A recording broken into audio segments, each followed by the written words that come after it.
Bienvenidos, estamos iniciando entrevista verdadera aquí en la red con harta noticia, con información muy fresquita. Hace poquito nomás que habló la presidenta Michelle Bachelet, lo hizo a eso de las 9:30. Primero lamentó, se refirió por supuesto a la decisión del Tribunal Constitucional a propósito de la glosa presupuestaria para la gratuidad del próximo año. Primero lamentó que el Tribunal Constitucional acogiera parcialmente el requerimiento, ya lo vamos a explicar. Dijo que la gratuidad en Chile va, pero reconoció que menos estudiantes van a poder contar a partir del próximo año con la gratuidad.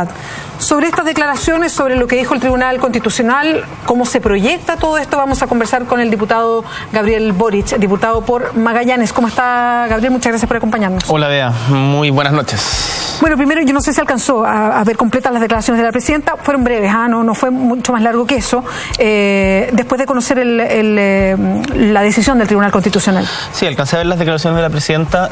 Yo creo que hay muchas cosas que decir, cuesta ordenarlas, estamos muy sobrecalientes. Aquí pero vamos a ir ordenando. Hagamos el esfuerzo. Primero, yo creo que más allá de la vorágine de la decisión del Tribunal Constitucional, hay que tratar de ver la foto un poquito más de lejos y darnos cuenta de que estamos en Chile empezando recién una discusión respecto de cambios estructurales en la educación, en donde la educación superior es solo una parte, que son tremendamente importantes para el desarrollo del país. Esto no es una disputa solamente entre el gobierno, la derecha o movimientos sociales, sino que estamos hablando de hacia dónde vamos a enfocar el desarrollo del país. En segundo lugar, a mí me sorprende la incoherencia de la derecha, porque fueron al Tribunal Constitucional a alegar que la gratuidad era una discriminación arbitraria. Y por lo tanto, en la práctica, lo que estaban haciendo y lo que han dicho en las últimas declaraciones es que ellos querían que la gratuidad fuera para todos, cuando públicamente han defendido que ellos no están de acuerdo con la gratuidad.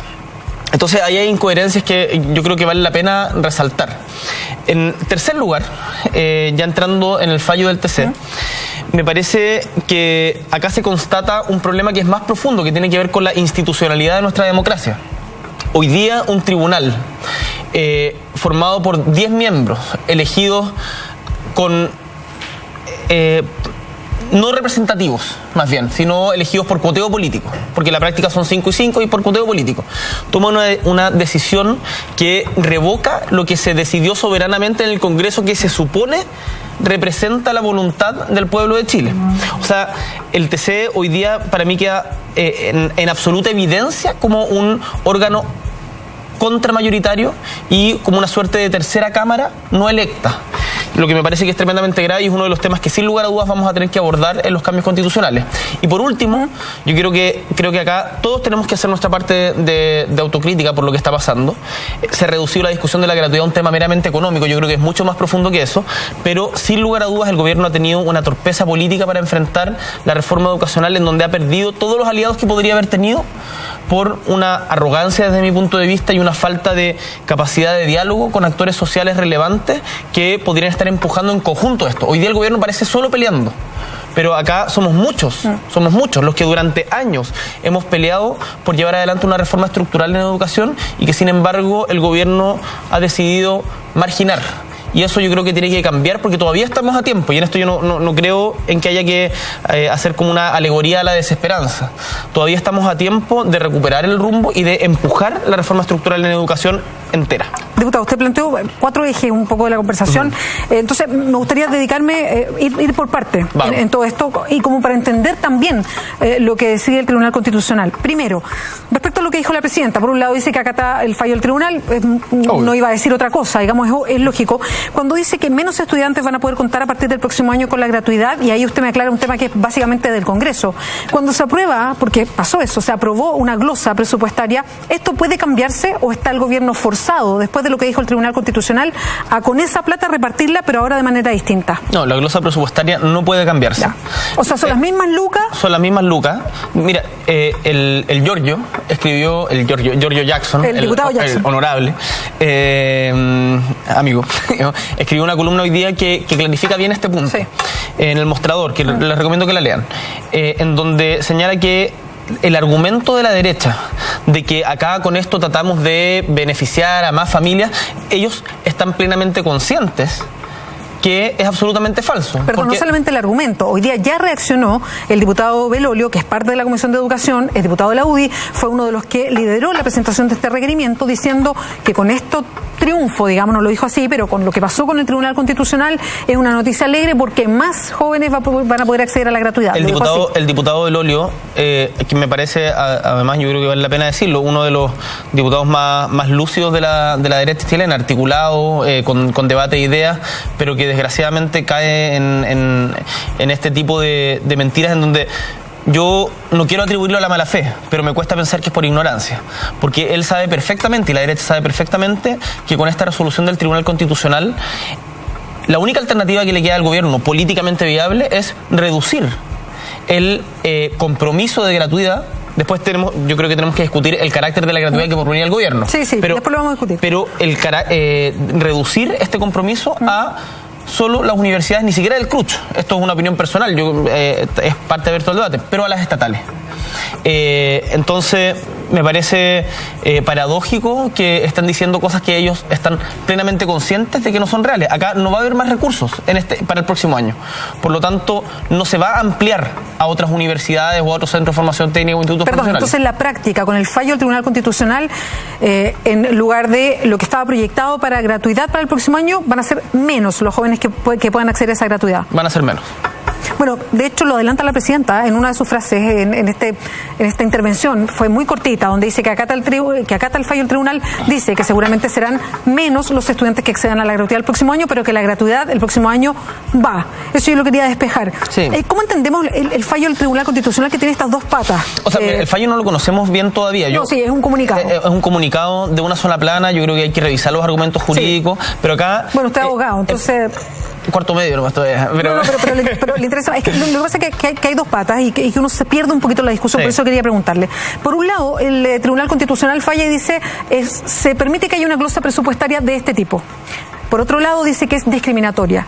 Sí. Entonces, en el fondo, acepta algo, pero no acepta lo otro. No, es que lo primero es procedimental. Ya. Lo primero dice... Es bien de forma. El tribunal dice, es legítimo, mediante una ley de presupuesto, definir políticas de financiamiento de la educación superior. Ya. Ahora, dicho esto, porque eso también era una discusión. Es cosa que el requerimiento también presentaba esto como inconstitucional. Pero dice tres cosas el tribunal. Dice eso, que es legítimo mediante una glosa de presupuesto hacerlo. En segundo lugar, dice que el contenido de la glosa es discriminatorio e inconstitucional, sí. Por lo tanto. Y en tercer lugar, en un fallo que fue, si no me equivoco, 7-3, dice que en particular el requisito de que exista democracia interna en las universidades es también inconstitucional. A mí eso me sorprende mucho, que a los ministros del Tribunal Constitucional y a la derecha, por cierto, lo que más le moleste es la participación de trabajadores, estudiantes y profesores en los gobiernos corporativos de las universidades. Pero bueno, esa es una discusión de largo aliento. A mí me gustaría también reflexionar sobre dos otros puntos. Uno, ¿por qué el gobierno tomó la decisión de hacerlo mediante una glosa? ¿Y por qué tomó la decisión de hacer esta suerte de mix entre una beca y financiamiento al 50%? Perdón, pero expliquemos algo. ¿Cómo se da? La verdad es que hubo tanto cambio en las propuestas que se hicieron para la gratuidad, que no sé, hay gente que las ha contado, dice que son 7, 8, en fin, que uno se va perdiendo un poco en el camino. ¿Cómo son estas dos fórmulas? A ver, esto es bien complejo de explicar, pero yo me gustaría hacer un análisis político de esto. La discusión respecto al financiamiento de la educación superior y a la educación superior en general, pero en particular al financiamiento de la educación superior, no se reduce solamente a platas más, platas menos. Cuando desde el movimiento estudiantil se ha defendido la necesidad de una gratuidad universal en función de instituciones y no de estudiantes, lo que se está diciendo es, no queremos más un sistema que privilegie la competencia de las instituciones por los estudiantes, sino más bien la colaboración de un determinado tipo de instituciones que persigan fines públicos, en donde están, por cierto, las universidades estatales, pero también pueden existir universidades privadas, y una colaboración entre ellas. Y en segundo lugar, acá lo que se está diciendo es que la educación es el espacio donde podemos entendernos como iguales, en donde no exista una discriminación una discriminación en función de la plata que uno tiene, la institución a la que accede. Esto es una discusión larga. Mira, yo justo ahora ando de casualidad con una polera de Jorge González, y Jorge González tiene una frase que es muy lúcida en esto, que a mí me hace mucho sentido. Dice, ¿por qué los ricos tienen derecho a pasarlo tan bien si son tan imbéciles como los pobres? En la canción ¿Por qué los ricos?, que les recomiendo a todos escuchar, en el fondo hace Jorge González en esta canción busca entablar una discusión de fondo respecto a la igualdad en Chile. ¿Por qué hoy día hay una clase privilegiada que o tiene la posibilidad de excluirse y separarse en guetos y, por otro lado, a quienes no tienen recursos se les enclaustra en otro tipo de instituciones? Eso hoy día, desde mi punto de vista, es inaceptable, y eso es lo que se buscaba combatir o terminar con la política de educación pública, gratuita y de calidad para todos. Ahora, no todas las instituciones, evidentemente, pueden ser susceptibles de gratuidad. ¿Por qué el Estado va a financiar, por ejemplo, proyectos como la Universidad del Mar o como la Universidad de Arcis, para ser ecuánimes, digamos, políticamente? ¿O por qué va a financiar proyectos absolutamente elitistas como la Universidad de los Andes o la Universidad Adolfo Ibáñez, que no tienen pretensiones de generar bienes públicos, sino de formar a una élite particular? Perdón, solo para ponerlo en la mesa, con el fallo del al Tribunal Constitucional eso no le importa en el fondo. O sea, al decir, aquí se discrimina si no tomamos a toda la gente que tiene menos recursos, no le importa dónde estudie. No es que no le importe al Tribunal Constitucional. Yo creo que acá inevitablemente nos lleva un debate de fondo respecto del carácter de la Constitución también. Porque claro, uno puede tener su opinión particular respecto de los ministros del Tribunal Constitucional, pero lo que se supone que hacen los ministros del Tribunal Constitucional como un tribunal político y no solo jurídico, porque la interpretación de la Constitución es política, es interpretar qué es lo que dice la Constitución, independiente de si les guste o no les guste la Constitución. Y lo que está diciendo es que hoy día la Constitución no permite realizar un juicio de valor respecto de qué instituciones son susceptibles de recibir financiamiento de parte del Estado. Y dice, tiene que ser igual para todas, sí, si es que se va a incluir a universidades privadas en esto. Entonces, ¿cuál es la única alternativa que le queda al gobierno? Como te decía en un comienzo, es financiar a las universidades estatales. Porque si no, o sea, yo no entendería que el gobierno financie, insisto, proyectos privados de calidad dudosa o proyectos que son abiertamente elitistas. Diputado Gabriel Boric, vamos a hacer un alto, vamos a seguir conversando sobre este tema para ir desentrañando primero lo que dice el Tribunal Constitucional y también hacer otras preguntas respecto a por qué gratuidad y después ley de educación superior. Volvemos. Sigues en la entrevista verdadera, estamos conversando con el diputado Gabriel Boric, estamos hablando sobre el fallo del Tribunal Constitucional, bueno, las palabras de la presidenta y el fondo que tiene que ver con la gratuidad para el próximo año. Diputado, usted lo planteaba en algún momento y tenía su propia interpretación. Sí. ¿Por qué se adelantan en una glosa, sabiendo que podía pasar todo lo que ha pasado para gratuidad para el próximo año? Uno puede entender que es una idea política, digamos, para fortalecer en algo al gobierno, entendiendo que la gente podía recibir parte de lo que se está discutiendo directamente, pero ¿por qué se adelantan cuando no está todo el marco que permitiría ahorrarnos parte de la discusión, como es la ley de educación superior? Yo creo que ese justamente es un tremendo error, y la única explicación, yo esto lo conversé con algunos diputados de la concertación, de la nueva mayoría, y ellos, una de las cosas que argumentaban es que la gratuidad tiene que entrar lo antes posible para que, como tú bien decías, la gente vea efectos reales concretos. Y eso, yo creo que esa discusión se aceleró después de todo lo que ha sido el caso Cabal, el caso CQM, el desprestigio en general de la política, pero en particular la caída del gobierno. Creo que detrás de el haber ingresado esto mediante una glosa y no haber dado la discusión, que quizás es el camino más largo, pero más serio también, estaba el objetivo de cara a las elecciones municipales, tener ya a estudiantes con gratuidad, que sus familias lo sintieran en el bolsillo rápidamente y con eso pensar en réditos políticos para las elecciones municipales, que como bien se sabe son preparatorias de las elecciones parlamentarias y presidenciales del 2017.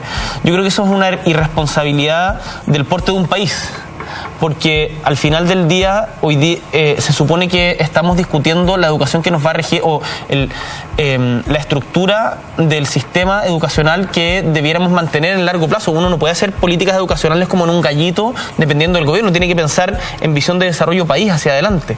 Y al meter fines electorales, esto es una interpretación propia. Seguro me encantaría poder debatirlo con algún diputado o con algún senador o con quien sea de la nueva mayoría, para que podamos enfrentar argumentos y que en el fondo la gente decida en función de ello. Pero yo creo que fue un tremendo error, que además pone en riesgo la posibilidad misma de la reforma de la educación superior por la que tanto hemos peleado, y eso a mí me provoca tremenda angustia, pero no quiero ser, como te decía antes, agorero. yo creo que todavía estamos a tiempo de rectificar el rumbo. Espérame, pero antes de partir más en el fondo de lo que viene, que es la Ley de Educación Superior, ¿se podía prever que algo así podía suceder desde el momento en que se discute la gratuidad a través de una glosa, con la discusión previa, que me imagino que usted fue testigo, en el mismo Parlamento, en la Cámara de Diputados y después en el Senado? Yo lo sospechaba. No, sospechaba otra cosa. Yo lo sospechaba, pero lo ratifiqué estando en el Parlamento. En Chile tenemos una derecha absolutamente cavernaria. Una derecha que solo es reactiva a cualquier tipo de cambio progresista o de inclusión en función de la igualdad. Una derecha que no tiene proyecto y que solamente trata de oponerse a los cambios que van minando los privilegios del sector al que ellos representan. Esto, por cierto, ellos lo negarían, y esto también sería interesante poder debatirlo con alguien de ellos al lado. Me ha tocado muchas veces. Y por lo mismo, ellos permanentemente han estado amenazando. De hecho, es como un tic del diputado Belolio, es decir, hago reserva de constitucionalidad porque voy a recurrir al tribunal respecto de este tema. Bueno, han recurrido por varias... En la ley de inclusión de final lucro, selección y copago lo hicieron. Bueno, yo no sé si la gente se acuerda, pero cuando se discutió un cambio en la ley de subcontratación respecto del concepto de empresa, el senador Alamán recurrió al Tribunal Constitucional y se logró bajar la ley de subcontratación no me acuerdo si en el gobierno de Lagos o en el gobierno de Piñera. O sea, la derecha ocupa el Tribunal Constitucional como un recurso contramayoritario, antidemocrático, para tratar de ganar lo que no ganan mediante los votos en la Cámara de Diputados o en el Senado. Eso era absolutamente previsible, el gobierno claramente lo tenía en carpeta, y yo creo que se aceleraron producto de un objetivo político de las elecciones municipales. Y creo que nos hace además perder el foco de la discusión de fondo. Esa cuestión a mí me preocupa mucho porque... Es que quería pasar a eso. ¿Cuánto condiciona lo que viene después? Hoy día la presidenta, en los minutos que habló, insistió en que el proyecto de ley de educación superior se va a presentar este mes, en diciembre. Pese a que la ministra había dicho que no tenía el tiempo, no le daban los tiempos y quería postergarlo, la presidenta insiste, lo ha hecho varias veces, que se va a presentar en diciembre. ¿Cuánto condiciona esto que pasó hoy día en lo que viene después, en esta discusión grande? El gobierno no debiera actuar de manera arrebatada en estos temas.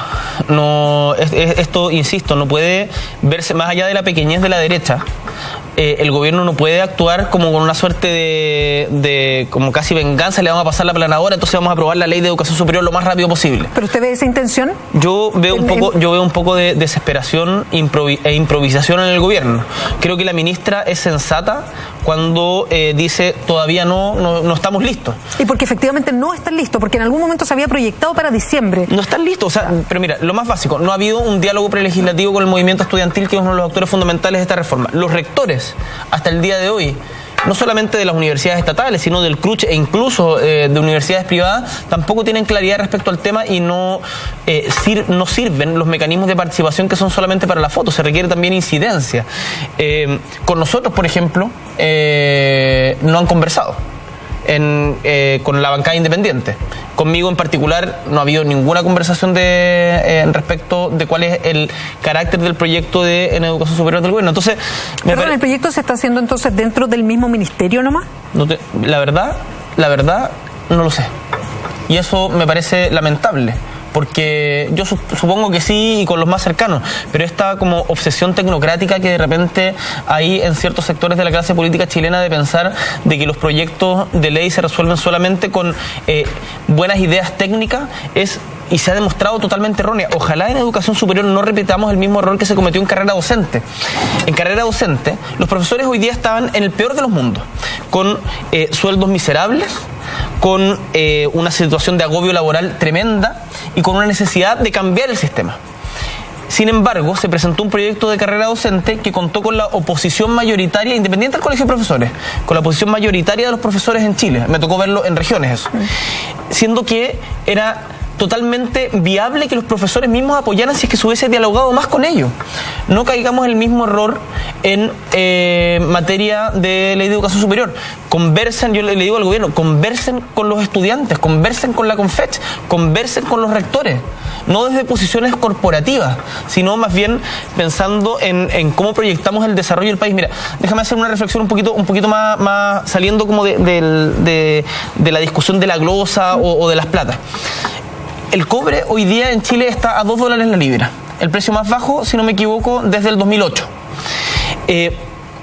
Eso ha implicado una restricción presupuestaria mayor que ha incidido, por ejemplo, en la no construcción de hospitales que estaban comprometidos. Eso dice que hoy día la dependencia de Chile de los recursos del cobre, o sea, de la función monoexportadora de una materia prima, es tremenda.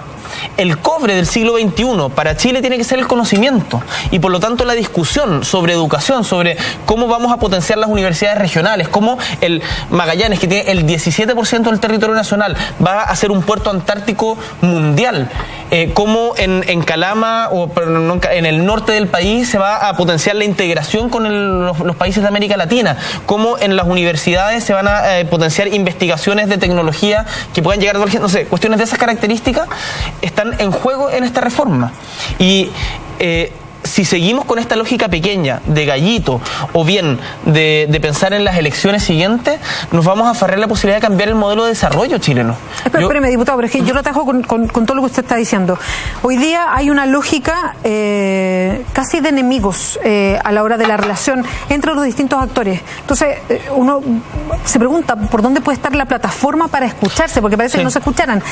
Pero también desde un comienzo, desde que empezó a discutirse los distintos aspectos de la ley, de la gran reforma educacional, que de a poco entendimos que eran varias leyes, en fin, que no hubo un cronograma muy claro, no se entendía mucho para dónde iba, estoy de acuerdo, pero inmediatamente los actores sociales, los distintos actores sociales se pusieron en la otra vereda. En un momento había críticas desde todos los sectores, era muy extraño, se estaba haciendo una reforma y había críticas desde la derecha hasta la izquierda.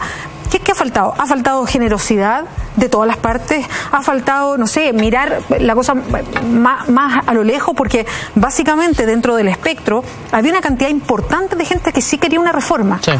Acá yo creo que es urgente convocar a un gran acuerdo por la educación.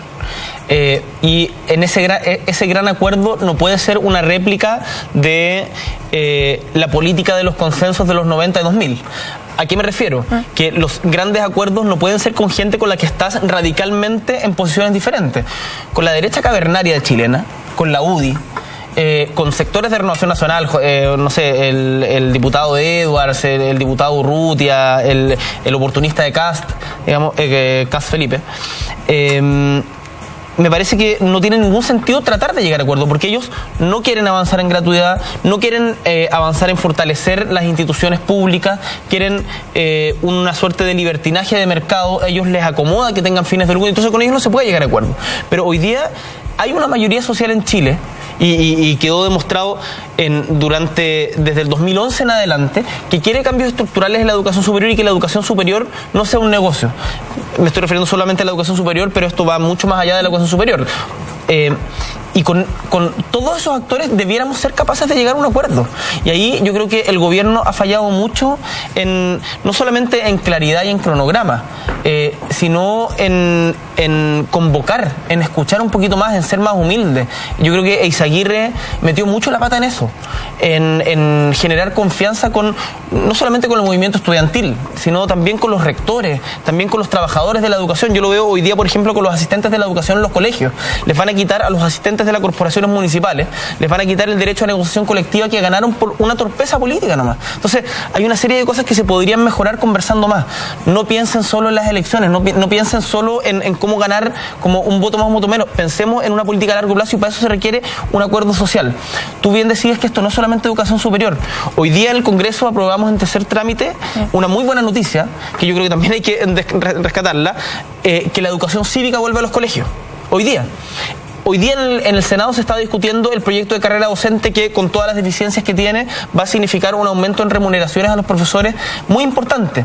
Y tenemos este fallo del Tribunal Constitucional. Estamos discutiendo un paquete grande que debiéramos pensarlo en función de, insisto, el desarrollo de Chile y no solamente un gallito entre la derecha y la concerta.